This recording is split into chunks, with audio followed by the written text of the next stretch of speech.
Cinema ನೋಡಿ ಬಂದ ಸಾಕಷ್ಟು ಜನ, ಸಿನಿಮಾ ಚಿತ್ರಮಂದಿರದಿಂದ ಬಂದಂತ ಜನ ಎಲ್ಲ ಚಿತ್ರ ಚೆನ್ನಾಗಿಲ್ಲ, ಚಿತ್ರ ಅರ್ಥ ಆಗಿಲ್ಲ ಅನ್ನೋದೇ ಬಹಳ ಜನಗಳ ಒಂದು ಮಾತುಗಳು. ಆದ್ರೆ ಉಪೇಂದ್ರ ಅವರು ಯಾವಾಗಲೂ ಚಿತ್ರ ಮಾಡಿದರೂ ಕೂಡ ಜನಗಳನ್ನ ಕನ್ವಿನ್ಸ್ ಮಾಡಿ ಚಿತ್ರ ಯಾವತ್ತೂ ಮಾಡಿಲ್ಲ, ಕನ್ಫ್ಯೂಷನ್ ಮಾಡಿ ಚಿತ್ರ ಮಾಡಿರೋದು ಅವರು. ಅದರಲ್ಲೂ ಕೂಡ ಈ ಒಂದು ಚಿತ್ರ ಇದೆಯಲ್ಲ, ನಮ್ಮ ಮೆಟ್ನಲ್ಲಿ ನಾವು ಹುಡ್ಕೊಬೇಕು ಅಂದ್ರೆ ಈ ಚಿತ್ರನ ನೋಡ್ಲೇಬೇಕಾಗುತ್ತೆ.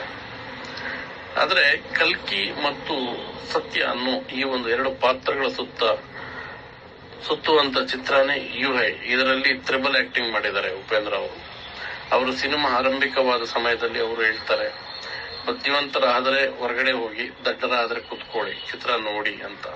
ಉಪೇಂದ್ರ ಅವರು ಕನ್ಫ್ಯೂಷನ್ ಮಾಡಿದ್ದಾರೆ ಈ ಸಲ ಕೂಡ. ಒಂದು ಬಾರಿ ನೋಡಿದ್ರೆ ಅರ್ಥ ಆಗಲ್ಲ, ಎರಡು ಬಾರಿ ಅಂತ ಕನ್ಫರ್ಮ್ ಮಾಡಿದ್ದಾರೆ. ಆದ್ರೆ ಬಹಳ ಮುಖ್ಯ ಈ ಚಿತ್ರ ನೋಡಬೇಕಾದ್ರೆ ಫೋಕಸ್ ಅನ್ನೋದು ಬಹಳ ಮುಖ್ಯ. ರಾಜಕೀಯ ವಿಡಂಬನೆ ಏನಿದೆ, ರಾಜಕೀಯ ವಿಡಂಬನೆ ಅಂತ ಅನ್ಕೊಂಡು ದಶಾವತಾರದಲ್ಲಿ ವಿಷ್ಣುವಿನ ಅವತಾರಗಳಲ್ಲಿ ಕೊನೆ ಅವತಾರ ಕಲ್ಕಿ ಅವತಾರದಲ್ಲಿ ಬರುವ ಪಾತ್ರವೇ ಇದು. ಇಲ್ಲಿ ಕಲ್ಕಿ ತೋರಿಸಿದ್ದಾರೆ.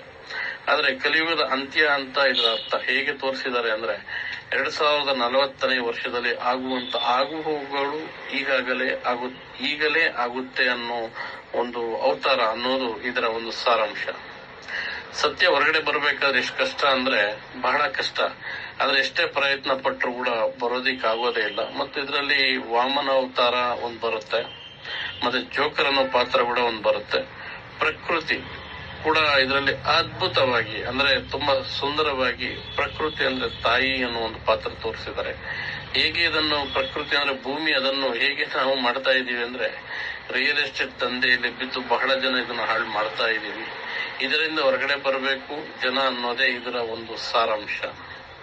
ಪ್ರಕೃತಿನ ಹೆದರಾಕೊಂಡವರು ಯಾರು ಬದುಕಿ ಬಾಳ್ಲೇ ಇಲ್ಲ ಅನ್ನೋದು ಇದರ ಒಂದು ಸಾರಾಂಶ. ಆದ್ರೆ ಸತ್ಯ ಲಾಸ್ಟ್ಗೆ ಬಂದೇ ಬರುತ್ತೆ.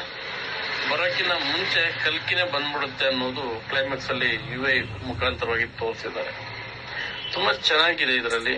ಆದ್ರೆ ಡೈಲಾಗ್ ಕೂಡ ಒಂದು ಎಷ್ಟು ಚೆನ್ನಾಗಿ ಅಂದ್ರೆ ಅದ್ಭುತವಾಗಿರುವಂತ ಡೈಲಾಗ್ಗಳು ಕೂಡ ಇದೆ. ಮತ್ತು ಈ ಸಲ ಹಂಗಿಂಗ್ ಹೊಡೆದಿಲ್ಲ, ಟವಲ್ ಏಟಲ್ಲ, ಬೆಡ್ಶೀಟ್ ಏಟಲ್ಲ, ಇದು ಹಾಸಿಗೆ ಏಟಲ್ಲಿ ಹೊಡೆದಿದ್ದಾರೆ. ಜನಗಳಿಗೆ ಅರ್ಥ ಆಗೋರಿಗೆ ಅರ್ಥ ಆಗ್ಬೇಕು ಅನ್ನುವಂತಕ್ಕದ್ದೇ ಇದರ ಒಂದು ಸಾರಾಂಶ. ಎಲ್ರಿಗೂ ಅರ್ಥ ಆಗ್ಬೇಕು ಅಂತ ಏನಿಲ್ಲ. ಅರ್ಥ ಆಗಿಲ್ಲ ಅಂದ್ರೆ ಮತ್ತೊಂದ್ಸಲ ನೋಡಿ. ತಲೆಗೆ ಹುಳ ಅಂತೂ 100% ಬಿಟ್ಟಿಲ್ಲ. ಚೇಡು, ಮಂಡ್ರಗಪ್ಪ ಮತ್ತು ತಿಮಿಂಗ್ಲಗಳು ಬಿಟ್ಬಿಟ್ಟಿದ್ದಾರೆ ಈ ಚಿತ್ರದಲ್ಲಿ. ಬಹಳ ಕನ್ಫ್ಯೂಷನ್ ಇದೆ.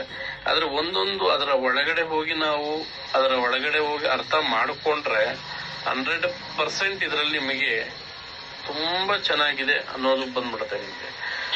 ಅದು ಡೈರೆಕ್ಷನ್ ಸೂಪರ್ ಆಗಿದೆ, ಆಕ್ಟಿಂಗ್ ಕೂಡ ತುಂಬಾ ಚೆನ್ನಾಗಿ ಮಾಡಿದ್ದಾರೆ. ಮತ್ತು ಇದರಲ್ಲಿ ಒಂದು ಡೈಲಾಗ್ಗಳು ಕೂಡ ತುಂಬಾ ಚೆನ್ನಾಗಿ ಮಾಡಿದ್ದಾರೆ. ಅದರ ಒಂದು ಡೈಲಾಗ್ ಮಾತ್ರ, ಹಣ್ಣನ್ನ ಕಚ್ಚಕ್ಕಿನ್ನ ಮುಂಚೆ ಹೆಣ್ಣು ಬಿಚ್ಚಕ್ಕಿನ್ನ ಮುಂಚೆ ಬೆಲೆ ಜಾಸ್ತಿ ಅಂತ ಅದರ ಒಂದು ಚಿತ್ರದಲ್ಲಿ ಇರುವಂತ ಡೈಲಾಗ್. ಇದೇ ತರ ತುಂಬಾ ಡೈಲಾಗ್ಗಳು ಸನ್ನಿವೇಶಕ್ಕೆ ತಕ್ಕಂತೆ ಬಂದೇ ಬರುತ್ತೆ. ಅದು ನನಗ್ ಮಾತ್ರ ತುಂಬಾ ಇಷ್ಟ ಆಯ್ತು ಈ ಚಿತ್ರ. ನಿಮಗೂ ಇಷ್ಟ ಆಗುತ್ತೆ ಆಗಬೇಕು ಅನ್ನೋದೇ ನನ್ನ ಆಸೆ ಕೂಡ. ಉಪೇಂದ್ರ ಅವರು ನಮ್ಮ ಕನ್ನಡಿಗರು, ಅದರಲ್ಲೂ ಕನ್ನಡದವರು ಅನ್ನೋದೇ ಬಹಳ ನಿಮ್ಮ ಎಲ್ಲರ ಹೆಮ್ಮೆ. ಈ ಚಿತ್ರವನ್ನು ಎಲ್ಲರೂ ನೋಡಿ, ಏಕೆಂದ್ರೆ ಪ್ರೋತ್ಸಾಹ ಕೊಡೋಣ. ಮತ್ತೆ ಇನ್ನೊಂದು ನಿಮಗೆ ಈ ಚಿತ್ರ ನೋಡೋಕ್ಕಿಂತ ಮುಂಚೆ 2 ಪಾತ್ರಗಳು ಸತ್ಯ ಮತ್ತು ಕಲ್ಕಿ ಅನ್ನೋ ಪರಿಚಯ ನಿಮಗಿರಬೇಕು. ಮತ್ತು 4 ಯುಗಗಳು ಬರುತ್ತೆ ಇದರಲ್ಲಿ.